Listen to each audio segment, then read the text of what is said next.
तो जय हिंद फ्रेंड, कैसे आप सभी। मैं आपका दोस्त अंकित एक बार फिर से स्वागत करता हूं आपके अपने यूट्यूब चैनल डिफेंस विद अंकित में।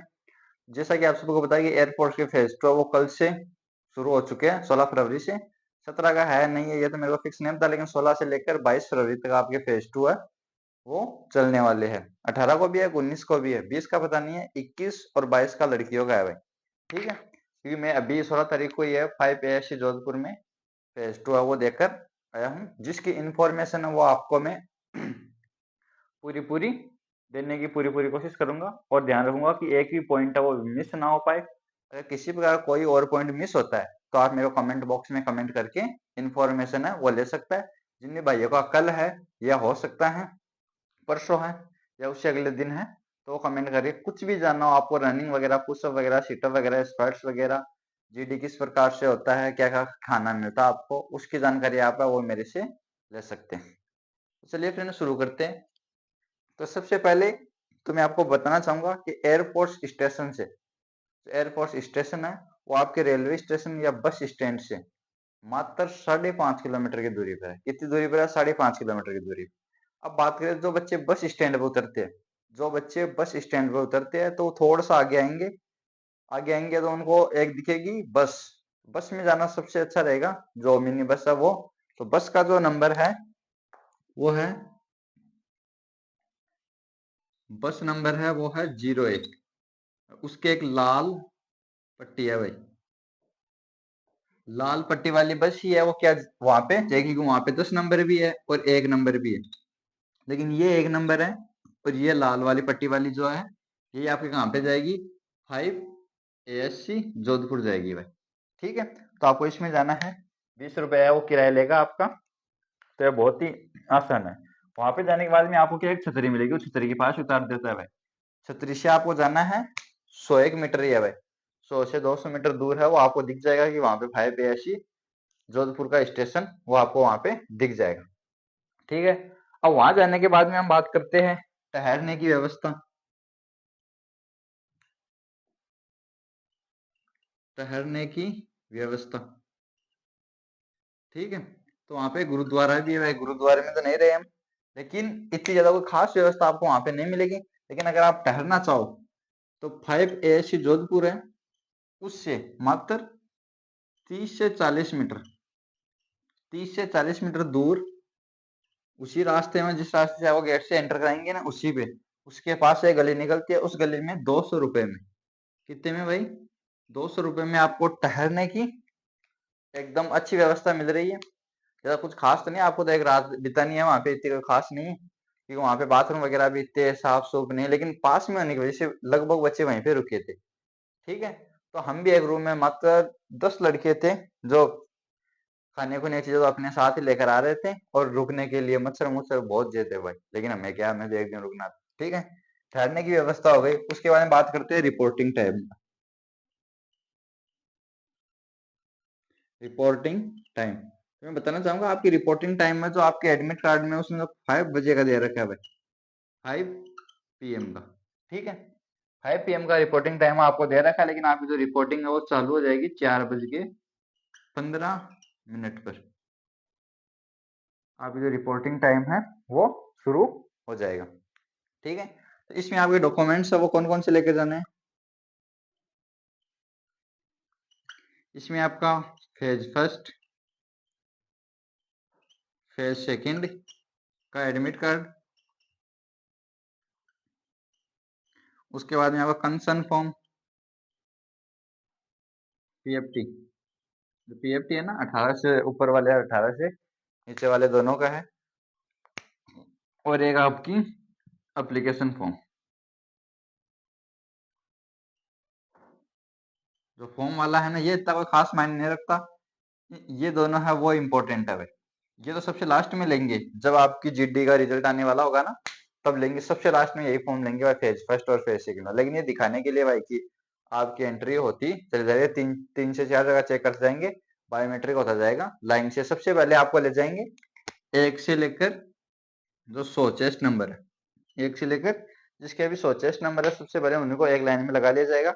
और लाइन वाइज वो आपके डॉक्यूमेंट चेक करते जाएंगे, 3 से 4 जगह और आप जाते रहेंगे। ठीक है, उसके बाद में क्या है, आपको हाइट के लिए भी, हाइट के लिए एक रस्सी वगैरह है वो गेट पे लगा के रखिए, आगे जाएंगे तो आपका थंब इम्प्रेशन होने के बाद में अगर आप उससे ऊपर या उसको टच करते हो तो आप जाते रहोगे, अगर नहीं करते हो तो बाहर आपको या साइड में खड़ा कर दिया जाएगा थोड़ी देर के लिए। ठीक है। उसके बाद में आपके एक से लेकर, एक बड़ा सा होला भाई, 1 से लेकर 200 तक, 200 तक चेस्ट नंबर, चेस्ट नंबर की क्या है, मेज कुर्सी लगी हुई है भाई। ठीक है। उन कुर्सियों पर आपको चेस्ट नंबर सभी है उसी पर मिलेगा, और एक आपको मिलेगी नीचे देने के लिए स्लेट टाइप में, ताकि आप फॉर्म वगैरह भरते समय उसका सारा ले सको। ठीक है। इतना सब होने के बाद में क्या आपको अपना चेस्ट नंबर है वो पहन लेना है। चेस्ट नंबर पहन लेने के बाद में आपको तो सबसे पहले कंसल्ट फॉर्म भरवाया जाएगा, और उसके बाद में जो भी फेज फर्स्ट फेज टू का एडमिट कार्ड है उस पर सिग्नेचर वगैरह है, वो प्लेस वगैरह है, वो डेट वगैरह वो भरवा ली जाएगी। उसके बाद में आपका बेंच बनेगा भाई, आपका बेंच बनेगा सबसे पहले 1 से लेकर 100 तक। ठीक है, 100 तक। लेकिन हमारा जो बेंच था वो था 1 से लेकर 120 बंदों का। ठीक है, 120 बंदों का है वो, एक साथ बेंच है वो हमारा तैयार किया गया था, किसके लिए, रनिंग के लिए। किसके लिए, रनिंग के लिए। दूसरी बात बता देना चाहूंगा, जो आपका मेन गेट है 5 PSC का, उसमें जो सड़क है तो आपको सबसे पहले ले जाकर बाहर बिठा दिया जाएगा सभी को, उसके बाद काउंटिंग कराई जाएगी 1 2 3, इस प्रकार से बच्चे वो आगे आगे बोलते जाएंगे।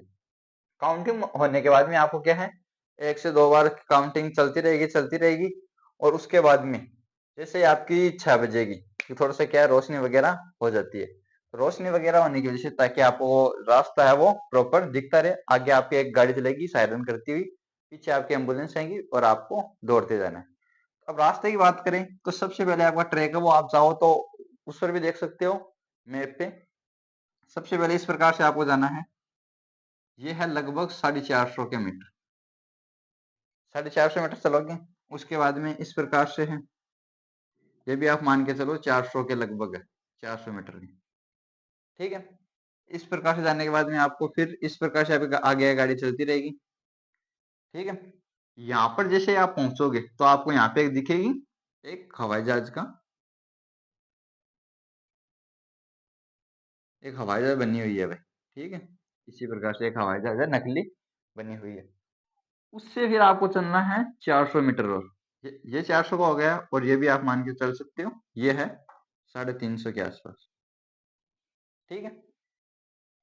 फिर इधर आओगे तो इधर इस प्रकार से एक रास्ता है आपको, इस प्रकार से।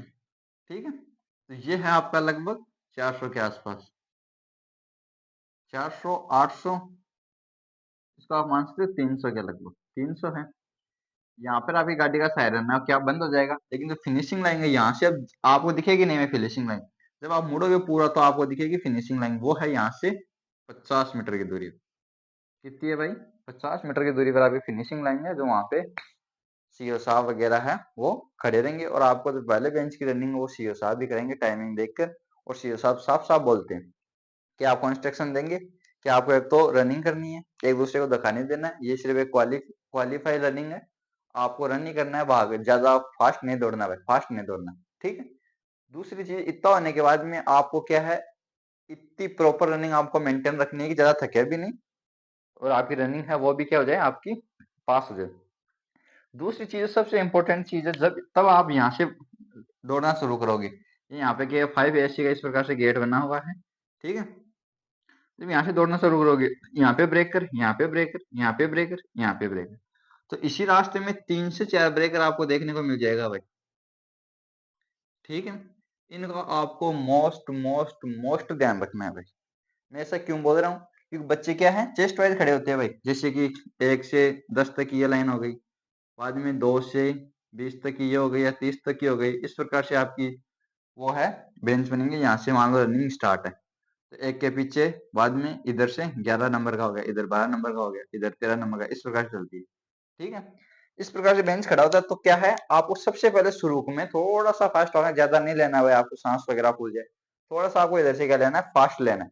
फास्ट लेने का मेन कारण क्या है कि ब्रेकर है, बच्चे ब्रेकर पे थोड़ा सा धीरे होने की कोशिश करते हैं, इतने से पीछे से आके बच्चा काम अपना है वो कर देता है, कोई गिराने की कोशिश नहीं करता, लेकिन पैर वगैरह है वो दब जाते हैं। हमारे बेंच में 2 बच्चे गिरे थे, बहुत ही भयंकर, मेरे को नहीं पता लगी कि नहीं लगी, लेकिन वो गिरने की आवाज थी वो बहुत ज्यादा थी।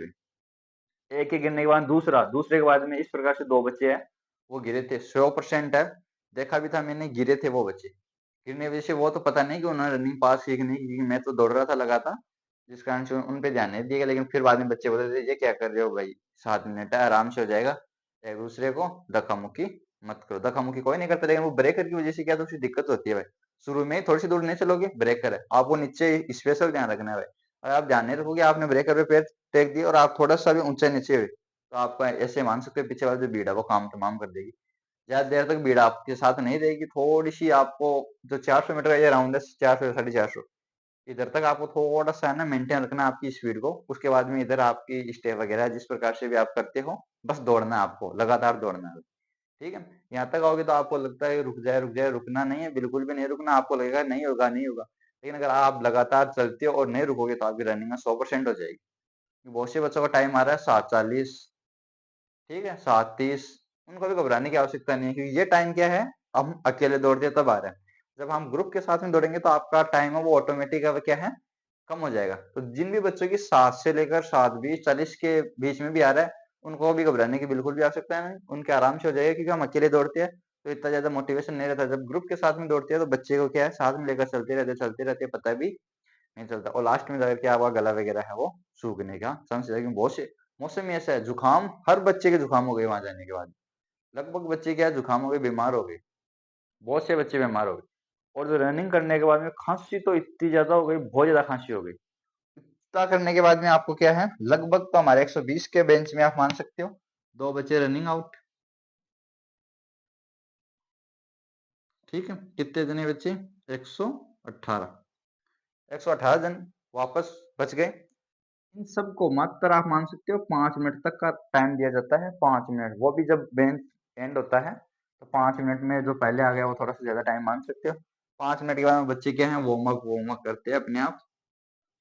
और उसके बाद में उन सबको कहाँ पे लेके जाते हैं, ग्राउंड है इधर ही, सड़क का एक ट्रैक वगैरह बना हुआ है और एक ग्राउंड भी है फुटबॉल का, तो फुटबॉल वाले ग्राउंड में नहीं लेके जाते, इधर सड़क है उस पर लेके जाते हैं सभी को। और वहां पे ले जाकर आपको सबसे पहले करवाई जाएगी पुशअप्स। क्या करवाई जाएगी, पुशअप्स। उसके बाद में करवाई जाएगी आपको सिटअप्स। क्या करवाई जाएगी भाई, सिटअप्स।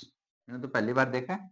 उसके बाद में है स्क्वाट्स, वैसे पहली बार नहीं देखे, ये पहली बार देखा है कि पुशअप के बाद में सिटअप्स करवाई जाती है। लगभग जगह पुशअप्स के बाद में स्क्वाट्स की जाती है, ताकि बच्चों के जो हाथ है वो दर्द करने लग जाए और बच्चे ज्यादा से ज्यादा आउट हो। यहाँ पे क्या करवाई जाती है, सिटअप्स पुशअप्स के बाद में। ठीक है, तो आपके 10 पुशअप्स है और 10 ही क्या है, सिटअप्स है, और 20 क्या है, स्क्वाट्स है। तो बात करें तो जोधपुर की जो पुशअप्स है उनको बहुत ज्यादा हार्ड माना जाता है, लेकिन मैं बताऊं हमारा तो ये सौभाग्य मान सकते हैं, लेकिन पुशअप में मैं आउट होता भी नहीं रही। मैंने पुशअप की 10-10 सेकंड होल्ड करके तैयारी करी थी, चाहे मैं 10 ही निकाल, लेकिन 10 की 10 सेकंड का अंतराल है वो मैंने देख के काम कर रखा था। ठीक है, इसलिए मैंने ये जोधपुर भी चुना था, क्योंकि मेरी जीडी की तैयारी इतनी अच्छी नहीं थी। ठीक है, उसके बाद पुशअप में क्या है, जब आपको वो पुशअप निकलवाए तो पहले बेंच में थोड़ा सा फायदा रहता है, क्योंकि बहुत से जो स्टाफ है वो टाइम पे वहां पे नहीं पहुंच पाते, क्योंकि रनिंग वगैरह पे रहती है। 3 से 4 या 5 बंदों का स्टाफ था, जो हमारे इतने बच्चों को क्या है, ध्यान रखना था। तो सबसे पहले वो आपको बताएंगे कि आपकी जो पोजीशन है वो एकदम इसके पास में, आपका हाथ है वो एकदम शोल्डर के सीधी में होना चाहिए, और आपका जो पैर वगैरह है बीच में से मुड़ना नहीं है, आपको ऊपर नहीं उठाना है। ठीक है, इस प्रकार से आपको पुशअप्स की पोजीशन है वो आपको वहां पे बता दी जाएगी। ठीक है, इतना बताने के बाद में क्या है, जब भी आपको वो 2 या 3 पुशअप ले, तो आपको कितनी मान के चलनी है, आपको एक कम ही काउंट करनी है भाई। अब क्यों कम में काउंट करनी है, तब क्या आपको लगेगा लास्ट है और वो लास्ट वाले हो जाएगी और आपको पता भी नहीं चलेगा कब पुशअप हो गई। बस आपको थोड़ी सी हिम्मत रखनी है, खांसी वगैरह का विशेष कर ध्यान रखना है भाई। जो भी बच्चे आउट हुएंगे वो खांसी की वजह से होंगे, वहाँ का मौसम इस प्रकार से गला सूख जाता है, थोड़ा सा हो जाता है भाई। खांसी का विशेष ध्यान रखना, खांसी बहुत ज्यादा आती है। ठीक है, उसके बाद में बात करते हैं सिटअप्स। तो सिटअप्स में कोई भी बच्चा आउट नहीं हुआ था, पुशअप्स में 2 बच्चे आउट हुए थे भाई। ठीक है, क्योंकि ज्यादा स्टाफ भी नहीं था, स्टाफ होता तो गारंटी में ज्यादा बच्चे आउट होते। हमारे वाले में क्या स्टाफ बहुत कम था, अगर स्टाफ होते तो आउट होते, क्योंकि बहुत से बच्चे वो गलत पोजीशन में कर रहे थे भाई। कम से कम 5 से 7 बच्चे और ज्यादा आउट होते। ठीक है, वो बच गए। उसके बाद बात करते हैं स्क्वाड्स में। तो स्क्वाड्स है वो भी थोड़ी सी दूर दूर में क्या होल्ड ज्यादा ही करवाते हैं भाई। स्क्वाड्स में इतना ज्यादा तो नहीं करवाते, लेकिन नॉर्मल है।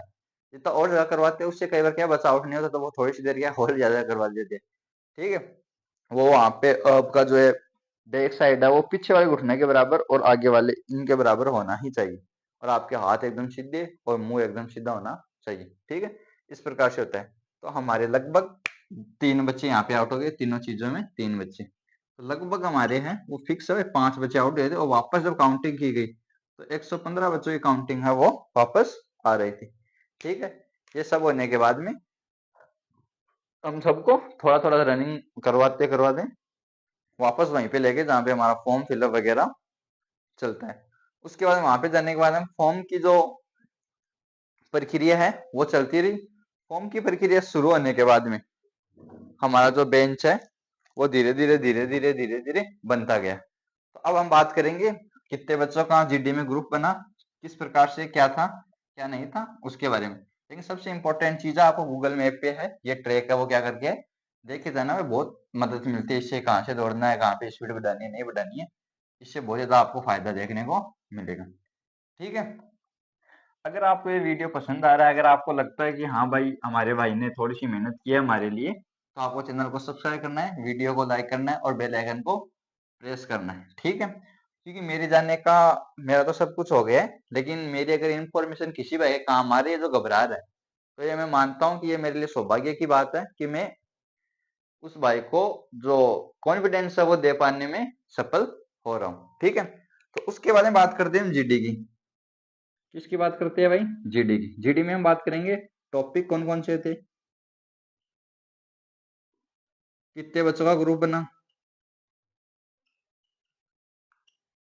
ठीक है, और उसके साथ में बात करेंगे कितने बच्चों को आउट कर रहे हैं। ठीक है, उसके बाद में बात करेंगे मेडिकल कहाँ होगा।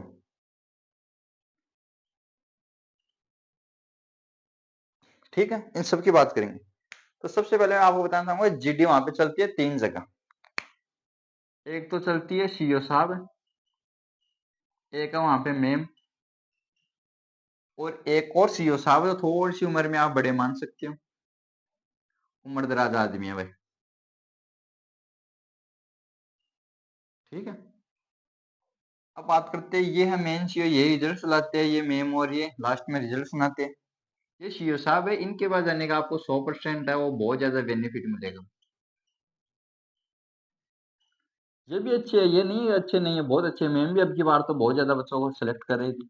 ठीक है, लेकिन ये सीओ साहब क्या आपके पास जो जेन्युइन जानकारी है वो निकालने की पूरी पूरी कोशिश करते हैं। सबसे इंपॉर्टेंट बात है इन सीओ की, इनका तो पता नहीं कि मेरा इन्हीं सीओ के पास था जो रिजल्ट सुनाते डिक्लेयर करते हैं कि सभी बच्चों को क्या देते हैं, मौका देते हैं। सबसे इंपॉर्टेंट चीज यही है, सभी बच्चों को मौका देते हैं। 3 से 4 बार बोलने का मौका देते हैं, ज्यादा बोलता है उसको साइलेंट भी करवा देते हैं।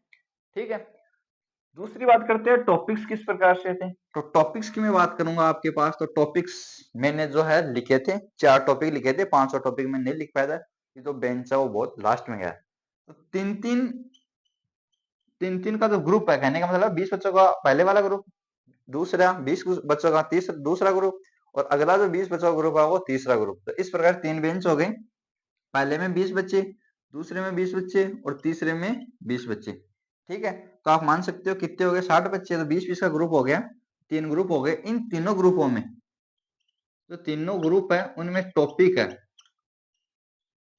सेम टॉपिक चलता है। क्या है, सेम टॉपिक्स चलता है। तीन तीन के ग्रुपों में सेम टॉपिक चलता है। तो अब रिपोर्टिंग थी 350 के लगभग, उनमें से 310 से लेकर 320 के लगभग बच्चे क्या थे, प्रेजेंट थे। तो आप मान के चल सकते हो कितने बेंच हो गए आपके, 20 के हिसाब से 20 गुणा 20, 18 से आप 20 का जो ग्रुप है वो मान सकते हो, 18 से 20, 18 से 18 का आप वो मान सकते हो, 18 बेंच थे भाई।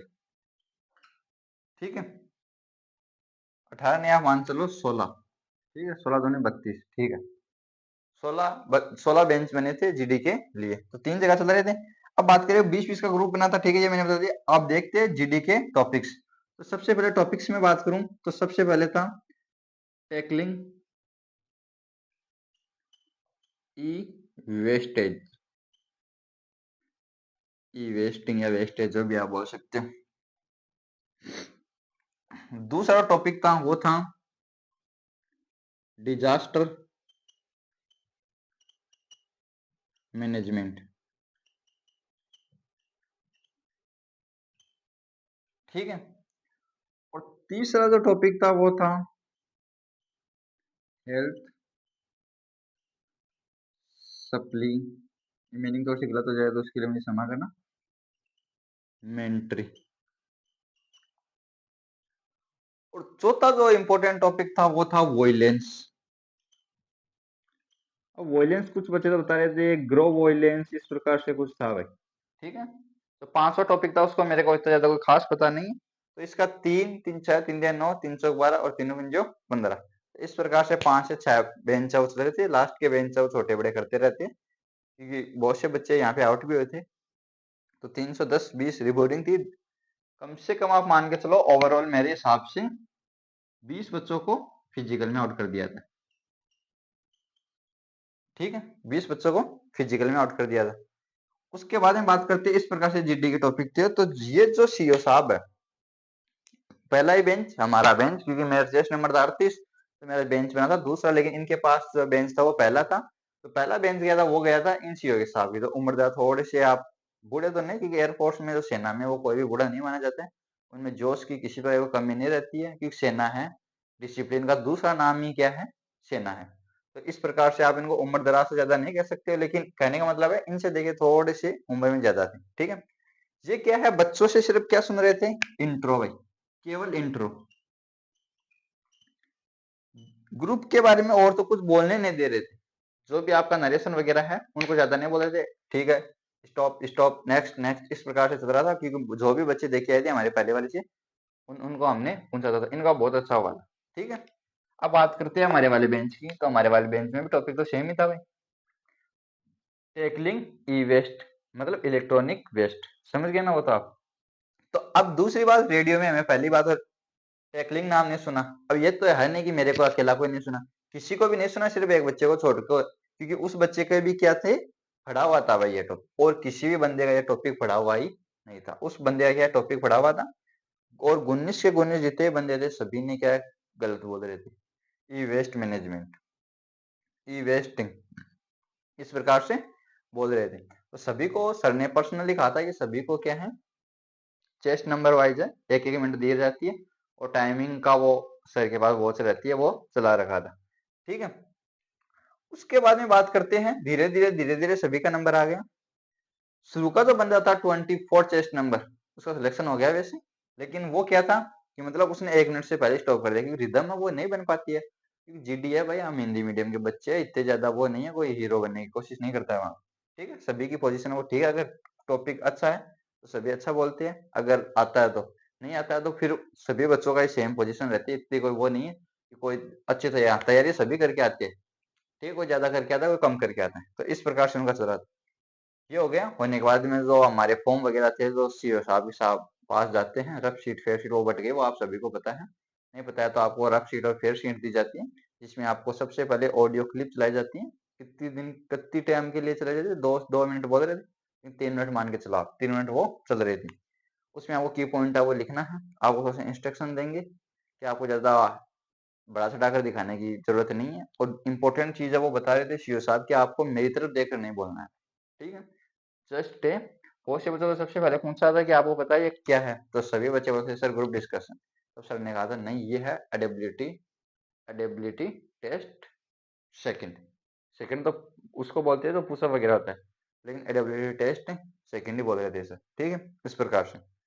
तो आपको भी जीडी वगैरह है वो, अब बोल रहे हो ठीक है, तो खास फर्क नहीं पड़ता, वो सर बता देंगे। ठीक है। उसके बाद में क्या है, सर ने इंट्रोडक्शन सुना, सभी का नरेशन था उसी में, एक एक मिनट पर्सनल दी जा रही थी। कोई बच्चा बीच में रुक गया तो वो टाइम उसी को दिया जाएगा, किसी दूसरे को नेक्स्ट नहीं किया जाएगा। जब तक 1 मिनट नहीं हो कि वो उसी का टाइम है, वो अगर दोबारा से बोलना चाहता है तो बोल सकता है। ठीक है। अब 1 मिनट होने के बाद में कोई दूसरा बच्चा शुरू हो रहा था, लेकिन सर ने साफ साफ ना कर दिया कि मैंने आपको बोला नहीं बोला, इसका प्रॉपर 1 मिनट है, ये इसका यूज कर सकता है पूरा। ठीक है। तो नहीं कर रहा था, उसको फिर से टोका, और फिर अगले वाले ने बच्चों ने लगातार बोलते रहे। ठीक है। उसके बाद करता रहे सर नेक्स्ट स्टॉप, इस प्रकार से। इतना होने के बाद सर ने समझा कि आपको पता है टॉपिक क्या है, कि सब किसी को नहीं सुना था टैकलिंग वगैरह भाई, ये वेस्टिंग तो सभी को सुना था।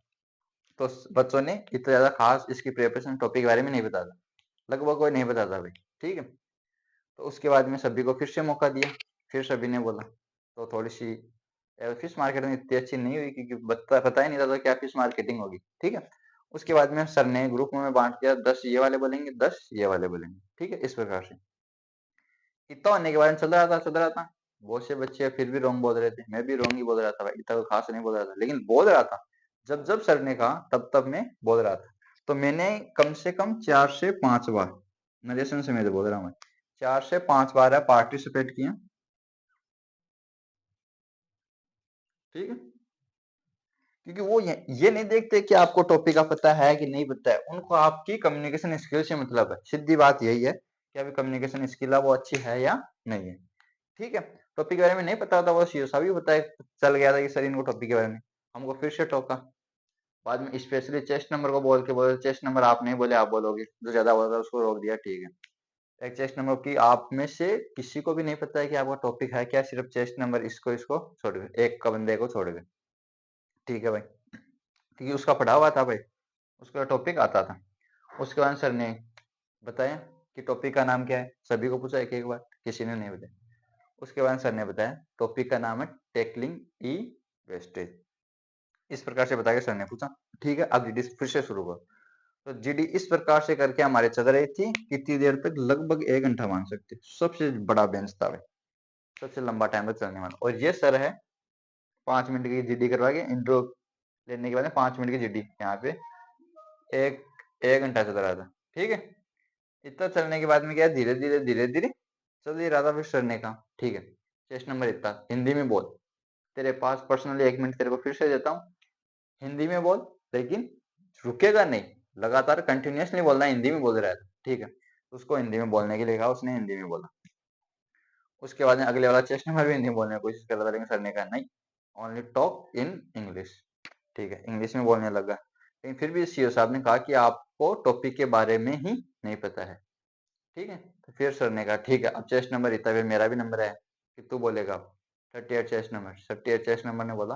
और उसके बाद फिर शीट है, जब दोबारा नंबर आया ना किसी का बोलने का, तीसरी बार नंबर आया, तो सर देख रहे थे कि आपका क्या लिखा है, ये क्या लिखा है, लेकिन मैंने ये है चीटिंग करके नहीं लिखी थी, आगे वाले दो दो बंदे थे, मेरे को भी नहीं पता उन्होंने चीटिंग की थी कि नहीं की थी, लेकिन सर बोल रहे थे 39 और 40 का सेम है, 41 42 का सेम है, इस प्रकार से 45 और 46 का सेम है, इस प्रकार से करके सर बोल रहे थे कि आपने क्या एक दूसरे का देख के लिखा है क्या, इस प्रकार से सर बोल रहे थे। तो आपको टेप के नहीं लिखना है, जो भी है आपको रुकना ही है, जब भी मौका मिले कुछ भी बोलो, बोलना है। ठीक है, लेकिन टॉपिक रिलेटेड बोलना है, थोड़ा बहुत इधर उधर नहीं घुमाना कि दूसरी टॉपिक पे चलेगा।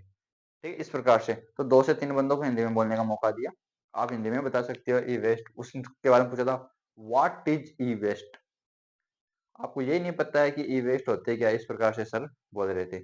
इसके मतलब इसको किस प्रकार से हैंडल करना है, इस प्रकार से ज्यादा रिसाइकलिंग है, इस प्रकार से मैंने ऑडियो में थोड़ा बहुत सुना था भाई, वही वही पॉइंट तो है कि किसी को पता ही नहीं था ज्यादा इसके बारे में। डिजास्टर मैनेजमेंट अगले वाले ग्रुप में चला था, हेल्थ सप्लीमेंट्री ये अगले वाले ग्रुप में चला था, 3 3 के में। और ग्रो वॉयलेंस था, या वॉयलेंस किस प्रकार की, लेकिन थी वॉयलेंस से रिलेटेड आपका जी टॉपिक, इस प्रकार से आपका क्या है वो चल रहा था। अब बात करते हैं आउट कितने बच्चों को किया। तो जो हमारा बेंच था वो था चेस्ट नंबर 24 से लेकर 46 तक। इसमें है ना 20 में से 8 बंदों को आउट कर दिया गया, सबसे ज्यादा इसी बेंच में था। और जो फर्स्ट बेंच इन सीओ साहब के बना था उसमें आउट हुए थे सिर्फ 2 बंदे, 2 बंदे आउट हुए थे। तो इस प्रकार से जीडी में जो लास्ट में हमें रिजल्ट सुनाया गया था 7:30 के लगभग। ठीक है, 7:30 तो नहीं मान सकते आप, 7 बजे मान सकते हो, जो आधा घंटा जो हमें है एडजस्ट करने में लगे थे, और 1 घंटा फॉर्म वगैरह भराने में लगे थे। तो इस प्रकार से 7 बजे रिजल्ट सुनाया, और लगभग 30 से 40 बंदों को क्या है जीडी में आउट किया गया भाई, 30 से 40 बंदों को, जिसमें आउट करने वाले को चेस्ट नंबर बोल के आगे बुला रहे थे, उसका नाम, फादर्स नेम और डेट ऑफ बर्थ बोल के ठीक चलो ठीक चलो, और लास्ट में उनको एक पोस्टर वगैरह था एयरफोर्स का, वो देकर आधे घंटा उनको भी रखा, पता नहीं क्या बोल रहे थे सर, बोल के बाहर कर दिया गया। और हमें फिर बोला congratulation, you are qualify in phase 2, इस प्रकार से 3 से 4 बार बोला हुआ कॉन्ग्रेचुलेशन बीच बीच में। तो सभी बच्चे वो ताली बजाने लग गए और बहुत ज्यादा खुश होने लगे। तो उन्होंने कहा कि आपको ज्यादा खुश होने की आवश्यकता नहीं, ये आपका सिर्फ क्वालिफिकेशन था, अभी तो आपकी जर्नी स्टार्ट हुई है, आप जितने भी बच्चे हो उनमें से आधे बच्चे ही क्या है वहाँ पे ट्रेनिंग पे जाओगे या जाओगे। अभी क्या है मेडिकल है, वो आपको आगे देखने को मिलेगा। बहुत से बच्चे वहाँ पे आउट हो जाएंगे। इस प्रकार से चला। अब बात करते हैं, तो 30 से 40 ये हो गए, और कहने का मतलब है 30 से 20 से 30 हो गए फिजिकल में, तो कितने हो गए 50 से 60 बंदे, कितने आउट थे भाई टोटल बंदे। ठीक है, तो इस प्रकार से बंदे हैं उनको मिला था। उसके बाद हमें दिया था मेडिकल कंसल्ट फॉर्म, जिन बच्चों का डॉक्यूमेंट्स वगैरह गलत था वो भरवा लिया गया था। उसके बाद मेडिकल में आपको हमें दिया है भाई 7 AFC, वो एयरफोर्स मेडिकल स्टेशन जैसलमेर। कहाँ पे है? जैसलमेर है भाई। 22 को यानी 20 फरवरी को है भाई। 20 फरवरी को 6:30 बजे की रिपोर्टिंग है। ठीक है, और जो भी इंस्ट्रक्शन थे मेडिकल से रिलेटेड वो हमें बता दिए गए हैं। अगर आपको ये वीडियो पसंद है तो आपको चैनल को सब्सक्राइब करना है, वीडियो को लाइक करना है और बेल आइकन को प्रेस करना है, ताकि इससे जुड़ी और भी इंफॉर्मेशन है वो मैं आपको देता रहूं। ठीक है, और जिसमें मेडिकल में किस प्रकार से क्या होगा वो भी मैं आपको बताने की पूरी पूरी कोशिश करूंगा। आपके भाई का है सब कुछ क्लियर हो चुका है मेडिकल को छोड़ करके, और सिलेक्शन तब माना जाता है जब इनरोलमेंट में नाम आपका आ जाता है। तो तब तक के लिए जय हिंद, जय भारत।